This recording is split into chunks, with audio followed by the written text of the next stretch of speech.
Porque este Melquisedeque, rei de Salém, sacerdote do Deus Altíssimo, que saiu ao encontro de Abraão quando voltava da matança dos reis, e o abençoou, para o qual também Abraão separou o dízimo de tudo. Primeiramente se interpreta rei de justiça, depois também é rei de Salém, ou seja, rei de paz, sem mãe, sem genealogia, que não teve princípio de dias, nem fim de existência. Entretanto, feito semelhante ao Filho de Deus, permanece sacerdote perpetuamente. Amém. Oremos, queridos, mais uma vez ao Senhor. Faça essa oração e peça que o Senhor fale ao seu coração. Que emudeça todas as vozes do mundo exterior, todas as vozes da sua consciência, que seja apenas uma voz no seu coração.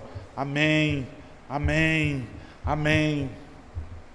Oremos, queridos.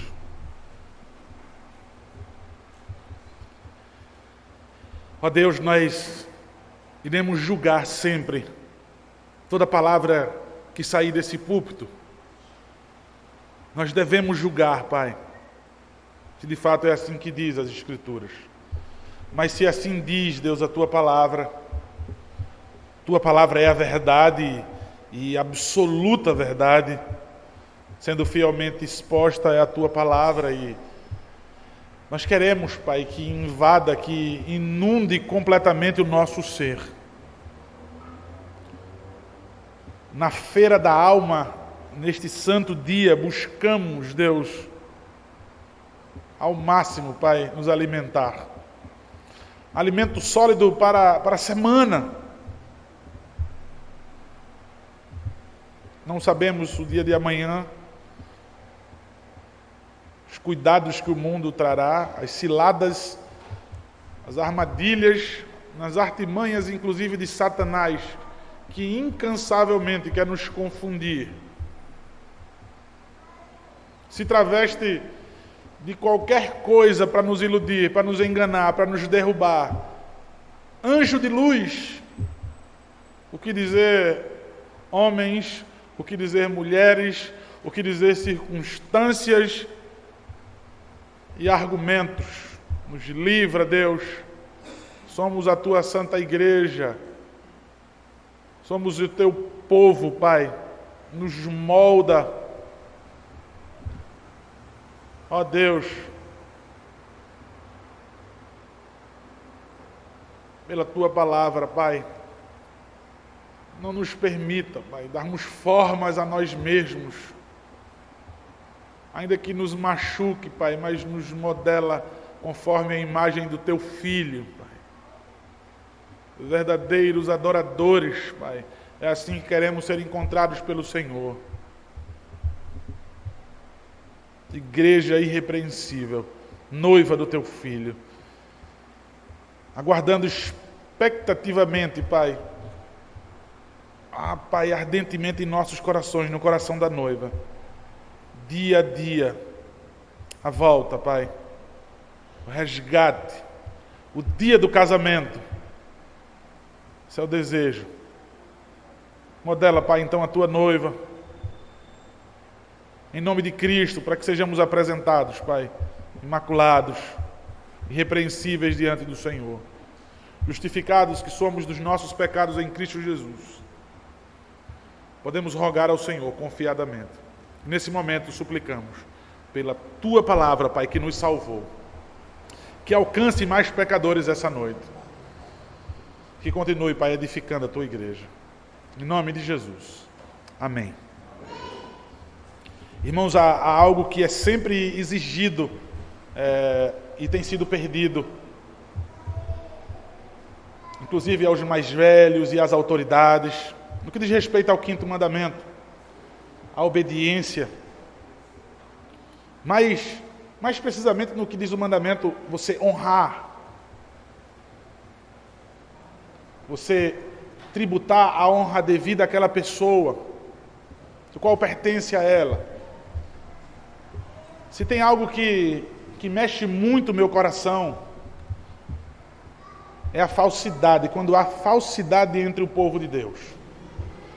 Quando eu não posso sentar e fazer uma refeição com singeleza de coração. Quando eu consigo conviver com as indiferenças, porque nem todo mundo é como eu queria que fosse. Eu não honro aqueles meus irmãos,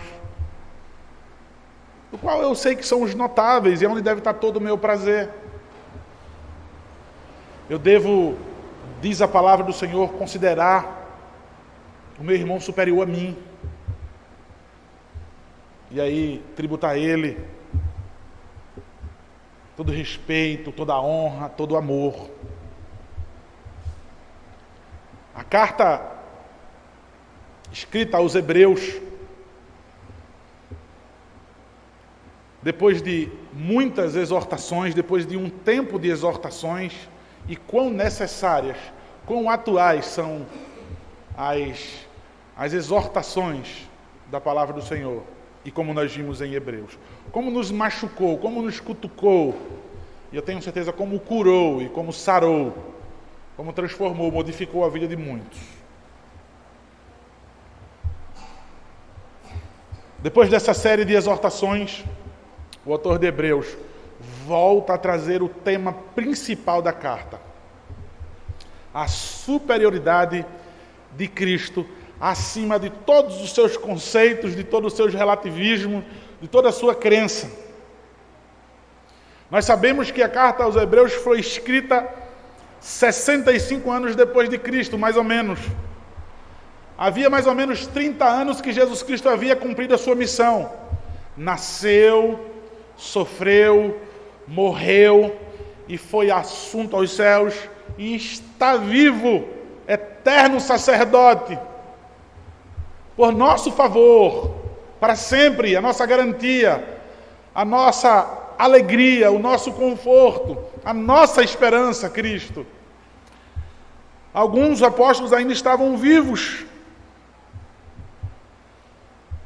e contemplaram ainda a religião judaica permanecendo firme e paquerando, assediando alguns agora judaizantes, alguns judeus que haviam se convertido a Cristo, haviam confessado Cristo como único e suficiente Salvador de suas vidas, agora abandonando a fé e voltando aos rudimentos do judaísmo.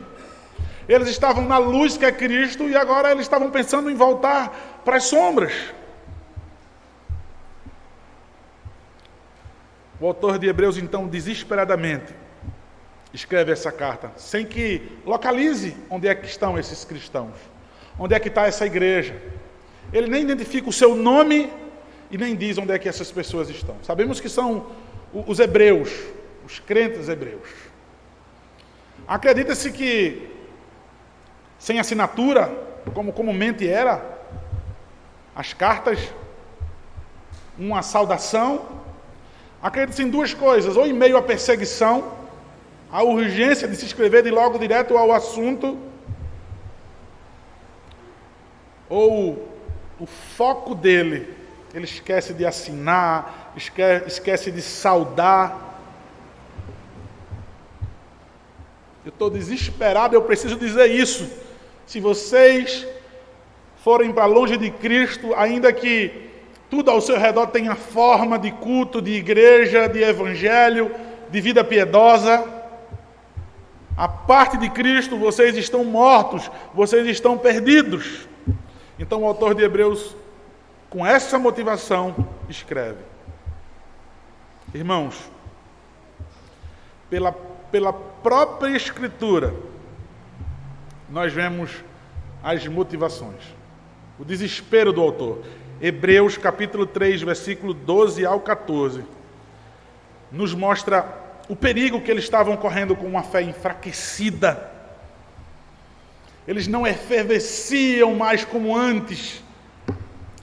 Tende cuidado, irmãos, jamais aconteça haver em qualquer de vós perverso coração de incredulidade que vos afaste do Deus vivo. Pelo contrário, exortai-vos mutuamente cada dia, durante o tempo que se chama hoje, a fim de que nenhum de vós seja endurecido pelo engano do pecado, porque nos temos tornado participantes de Cristo, se de fato guardamos firme até o fim a confiança que desde o princípio tivemos. Se, eu amo esses condicionais na Bíblia, se de fato guarda firme. E aí eu também coloco outro condicional agora, será que vocês têm me exortado e têm dito, isso é pecado, pastor, que está no seu coração? Isso não é desculpa, para de olhar as pessoas ao teu redor, isso é pecado seu. Hebreus capítulo 10, versículo 25 nos mostra outro problema. Algumas pessoas eram tão suficientes que a igreja não cabia mais, não comportava mais, não havia necessidade mais de ir para a igreja. Não deixemos de congregar-nos como é costume de alguns. Antes façamos admoestações, e tanto mais quanto vedes que o dia se aproxima. Naquela época, esses irmãos aqui, os hebreus, não tinham outras opções, não. Era a igreja hebreia, ou você cai fora. Hoje tem self-service. Hoje tem gostinhos. Para todo tipo de freguês há um prato. Há um estabelecimento que você encosta. Não deixem de congregar como é costume de alguns. Pelo contrário, em vez de estar fazendo suas justificativas, admoeste. Faça admoestações. Diga que ele está pecando, que isso é incredulidade, que isso é pecado. Porque o dia está se aproximando. E quando chegar no céu, sua justificativa não vai colar. Hebreus capítulo 2, versículo 1, nos apresenta outro problema. Tem outros que até vão ao culto. Não, eu não deixo de ir para o culto. Mas também chega na igreja, não progridem, não prestam atenção na palavra. Diz assim, por esta razão, importa que nos apeguemos com mais firmeza. Nos apeguemos com mais firmeza às verdades ouvidas, para que jamais delas nos desviemos. Irmãos, as verdades procedem desse púlpito, por mim e por todos que são autorizados pelo conselho dessa igreja. Orem sempre pelo conselho dessa igreja, orem sempre, porque pastor vai, pastor vem. Pastor Danilo, pastor Sávio já não estão mais entre nós. Pastor Danilo está lá, Marechal Deodoro, pastor Sávio está agora mesmo pregando em Maragogi. O conselho permanece. Para que o conselho permaneça firme, inabalável, tudo aquilo que vai sair, tudo aquilo que eles vão autorizar, que vai sair desse púlpito. Porque vejam, as verdades estão sendo ouvidas. Agora, importa que vocês se apeguem, é isso que diz, Hebreus capítulo 2, versículo 1. E que você se apegue com mais firmeza. Sabe por quê? Porque se você ficar vindo para a igreja, e você se apegar a um monte de coisa ao seu redor, o resultado é, você se desvia. Por esta razão importa que nos apeguemos com mais firmeza às verdades ouvidas, para que delas jamais nos desviemos. Quando você vê alguém abrir a boca e falar asneiras sobre uma igreja, sobre uma doutrina, ela nunca se apegou com firmeza. Hebreus capítulo 12, versículo 12 diz outro problema. Parece que a igreja está inclinada ao desânimo, pois de suas mãos estão decaídas. Por isso, restabeleceis as mãos descaídas e os joelhos trôpegos. Hebreus capítulo 5, versículo 2. Em vez de ser uma igreja madura, em vez de ser uma igreja piedosa, progredindo cada vez mais,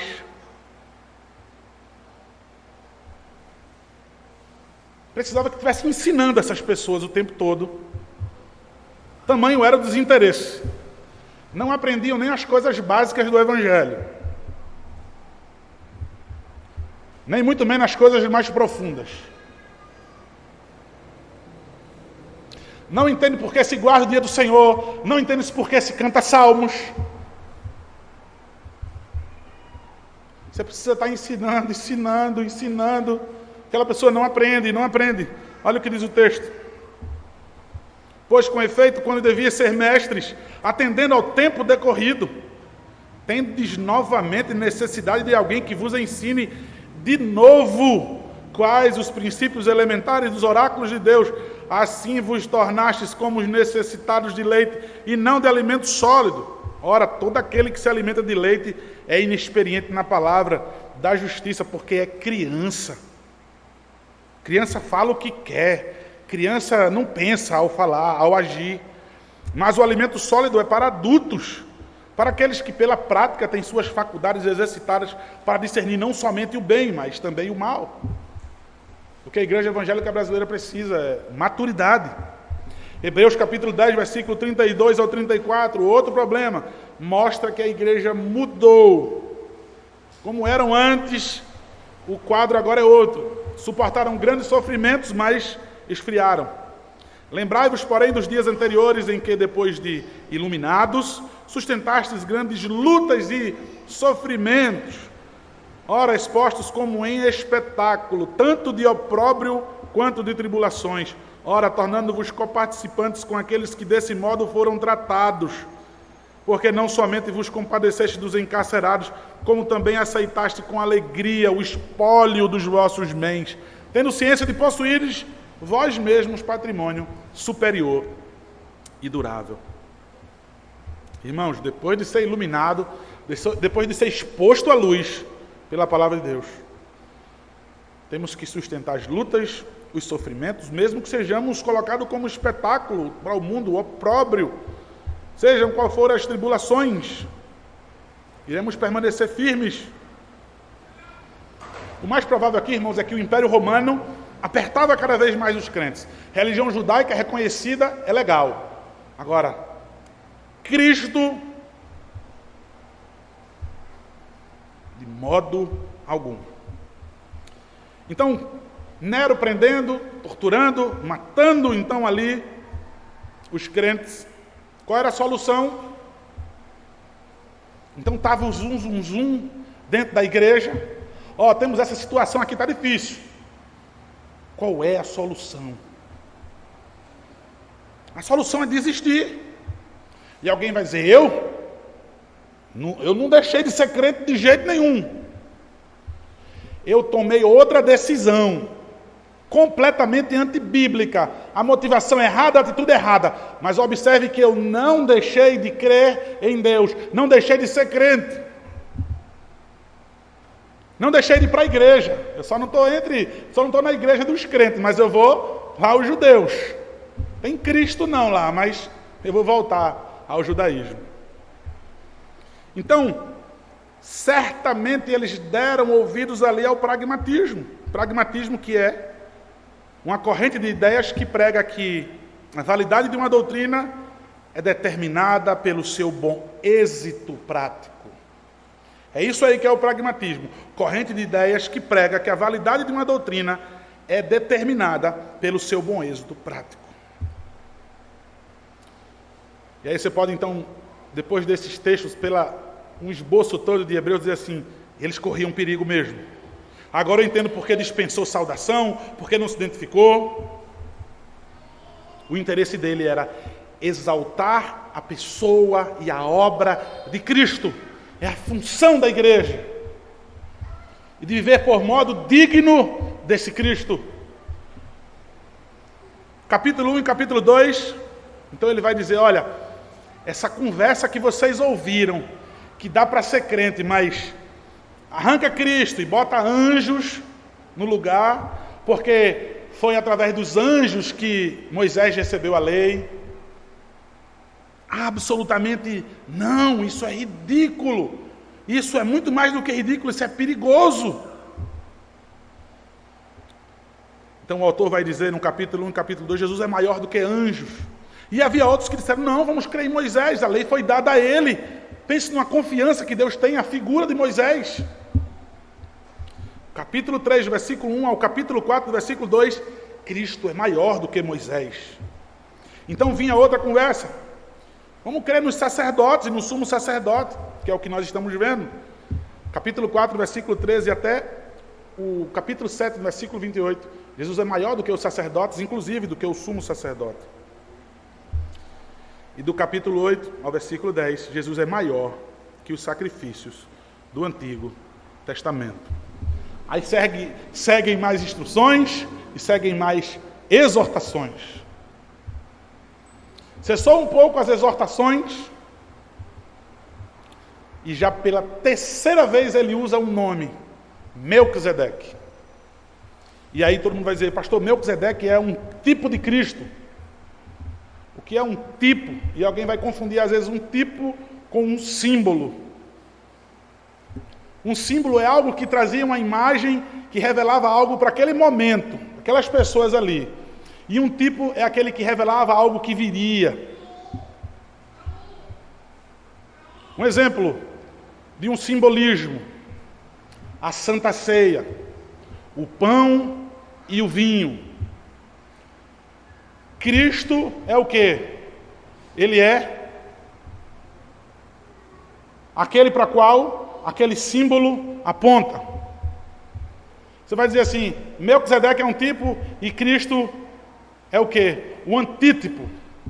Veja, só uma diferença clara para que vocês possam entender. O símbolo nunca poderia estar lado a lado, ou seja, um símbolo nunca poderia estar presente com aquilo pelo qual ele simbolizava. Poderia estar, me perdoem, poderia estar o símbolo. O tipo é que não poderia estar. Um exemplo, Jesus Cristo mostrando o símbolo, ele disse, isso é meu corpo, isso é o meu sangue que é dado por vocês. Mas ele mesmo estava presente. Ele mostra o símbolo que representa a sua pessoa e ele estava presente. Nunca acontece isso quando nós vemos um tipo. O seu antítipo nunca vai estar presente. E aí nós vemos, desde o início da Bíblia, os tipos de Cristo, mostrando que há toda uma revelação progressiva de sua palavra.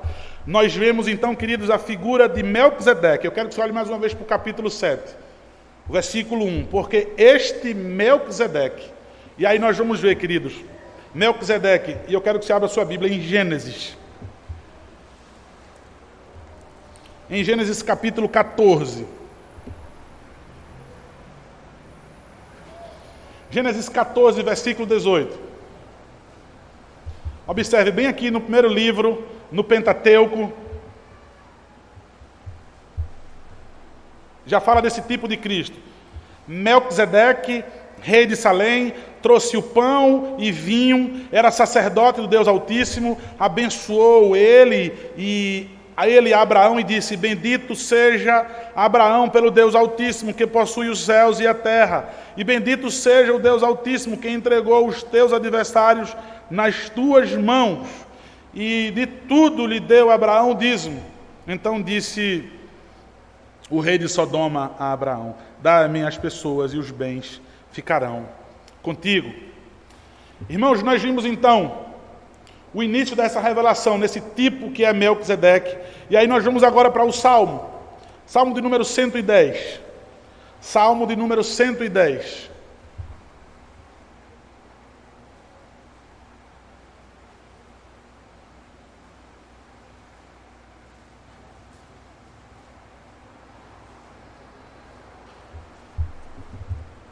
Salmo de Davi. Disse o Senhor a meu Senhor. Os judeus, ao ouvirem isso, peraí, de quem é que o nosso Senhor está falando? Existe alguém maior do que ele? Existe alguém maior do que o rei Davi? De quem é que ele está falando? Disse o Senhor a meu Senhor, assenta-te à minha direita, até que eu ponha os teus inimigos debaixo dos teus pés. O Senhor enviará de Sião o cetro do seu poder, dizendo, domina entre os teus inimigos.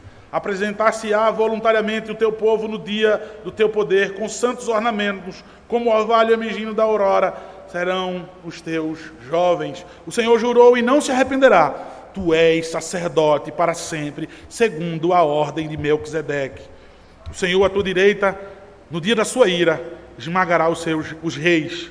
Ele julga entre as nações, enche-as de cadáveres, esmagará cabeças por toda a terra. De caminho, bebe na torrente e passa de cabeça erguida. Amém. E agora a revelação plena no Novo Testamento. Agora o autor de Hebreus, ele toma então emprestada a figura de Melquisedeque. Veja, ele fala para os hebreus. Ele precisa falar na língua deles. Ele precisa trazer uma figura emblemática, ele precisa trazer um tipo de Cristo do Antigo Testamento. Ele apela para as Escrituras o seu argumento. Então ele recorre a Gênesis, ele recorre aos Salmos e diz: porque este Melquisedeque, rei de Salém. A palavra Melquisedeque, Mel, que significa meu rei, que vem da palavra, se eu não me engano, Meler, de rei, e Zedeque, que é justiça.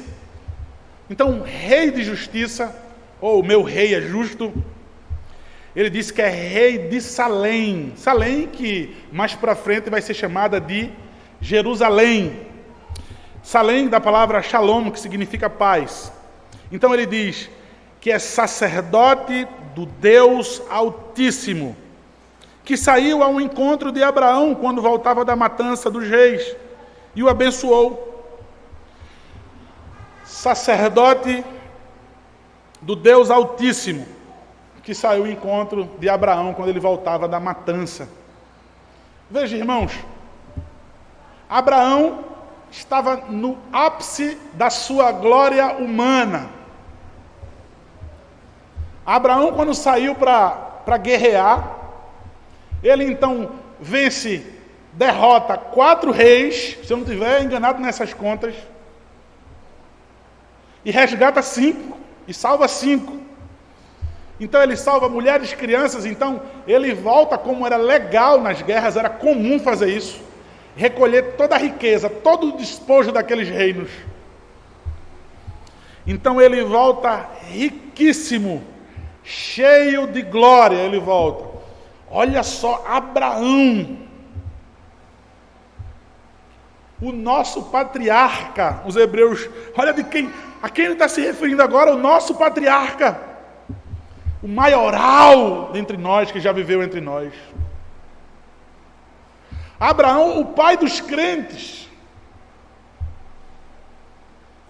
Quando ele voltou dessa jornada, dessa campanha de guerra, vitorioso como talvez ninguém voltou, tão cheio de glória,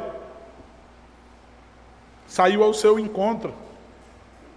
Esse Melquisedeque, sacerdote do Deus Altíssimo e também rei, ele já aponta aí rapidamente para Cristo quando ele mostra os seus 2 ofícios. Ele reúne esses ofícios de Cristo nele. Veja, algo inédito. Ele é sacerdote e ele é rei. Ele então vai ao encontro de Abraão. Então ele serve pão, ele serve vinho e ele abençoa. E o que Abraão faz? Então qual é a reação de Abraão? Esse tão glorioso momento de Abraão, da qual ele deveria receber toda a honra, da qual ele deveria receber toda a glória. Diz o texto então, que ele separou o dízimo de tudo. Nós poderíamos dizer aqui que ele separou a 10ª parte do melhor. Ele não pegou simplesmente, pega alguma coisa que reúne um montante de 10% para que eu possa devolver ao Senhor. Porque o reconhecimento aqui de Abraão é de que não é dele. Isso não pertence a mim. É interessante que no original você traduz, ele separou 10% do melhor desses despojos. Certa vez eu ouvi uma história de um menino que ia para a igreja com a moedinha do dízimo e a mãe dele deu a moedinha do pirulito. Então ele foi com as 2 moedinhas. Era o mesmo valor as 2 moedas. E a gente ouve essa ilustração, a gente ri, né? Acha engraçado que a criança tropeçou e aí uma moeda caiu no bueiro.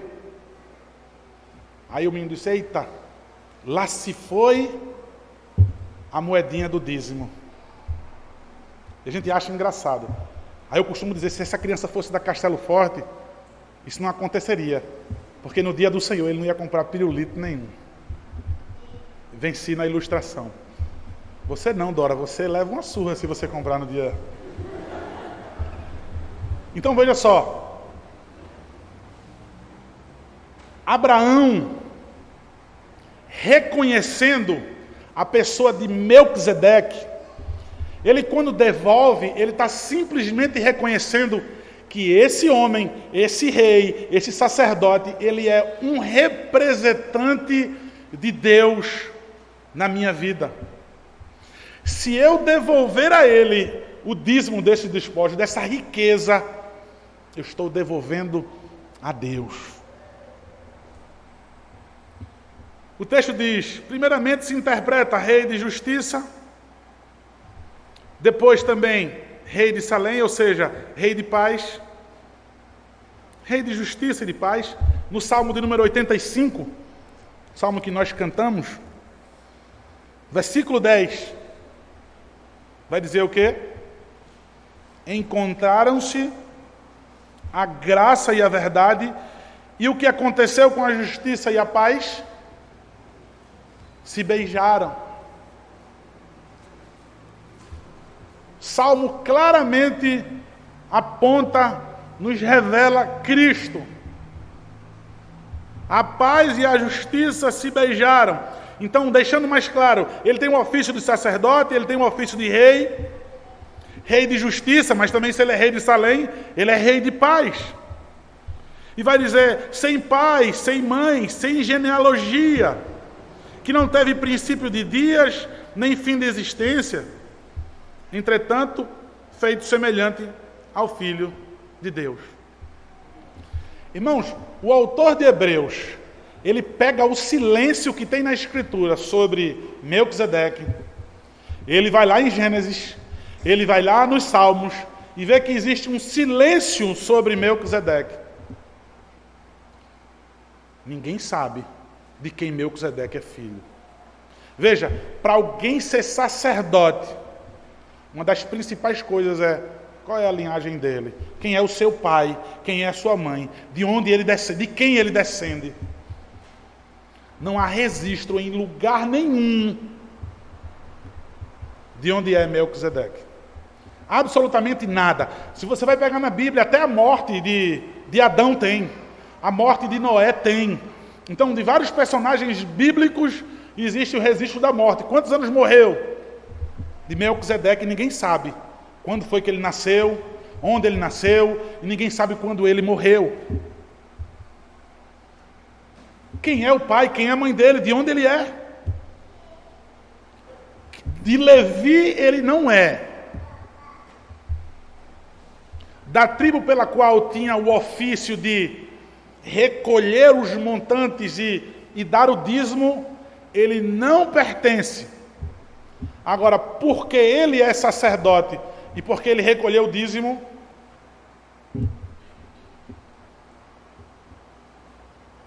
lá na frente vai falar sobre a figura de Levi, que não tinha nem nascido ainda. Nós vamos ver isso no próximo sermão. Não tinha nem nascido Levi. Abraão está ali como que representando, para que possa dar ele. Mas observe, nem Abraão nem era para ele fazer isso, da responsabilidade dele. Mas quando ele vê o rei, o sacerdote, quando ele consegue ver aquele tipo, eu acho que ele esquece aquele momento de glória, de quem ele é naquele momento, em que altura ele está, no pedestral, nos píncaros, na glória. Ele simplesmente entrega. Melquisedeque não pede nada a ele. Melquisedeque o alimenta. Melquisedeque reconhece pão, vinho, e eu lhe abençoo. Eu atribuo a Deus Todo-Poderoso a sua vitória. E aí simplesmente Abraão, nesse momento incrível da sua vida, ele reconhece o senhorio sobre a sua vida. Irmãos, para os hebreus aqui escutarem isso, espera aí, ele está falando que Melquisedeque, então, é superior ao nosso patriarca, ao pai de todos os crentes, de todos os crentes. Exatamente isso. Queridos, isso é um choque. Esse destronar daquilo que você idealizou, daquilo que você tanto se dedicou, daquilo que você tanto prestou obediência, daquilo que você tanto prestou honra. Mais uma vez, tanto que você se dedicou, tudo aquilo que você investiu, você vai descobrir que nada daquilo serviu para adorar o Senhor, para agradar o Senhor. Olha, o maior é que vai abençoar o menor. Então quer dizer que ele abençoou Abraão. Então significa que ele é maior. Exatamente isso. Vocês não podem olhar para Abraão. Por mais que você diga, não, porque é a representação de Deus, porque é isso e porque...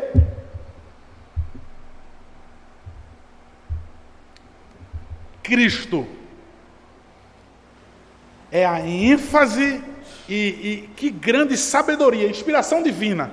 Ele pegar a figura de Melquisedeque e ele deixar claro, para que os hebreus agora começassem a abrir os olhos e dizer, olha, aquilo que Melquisedeque apontava, aquele tipo, o antítipo aí, é Jesus Cristo. Ele morreu, ele viveu, ele foi humilhado, foi posto numa cruz, por mim e por você. Não usurpou ser o próprio Deus, ser o rei, ser o sacerdote, ser o profeta. Ele se fez de oferta. Ele se fez de oferta. Mas oferta que agradou e satisfez completamente a Deus. E louvado seja, porque por isso nós somos aceitos e por isso nós somos salvos. O que, meu irmão, minha irmã, jovem, adolescente, a você, criança, hoje pela manhã a criança perguntou o que é paganismo. E eu, da melhor forma para explicar à criança, olha, aquelas pessoas que não adoram a Deus e adoram outros deuses, outros ídolos. Eu falei, um videogame, um celular, qualquer outra coisa que toma o lugar de Deus na tua vida.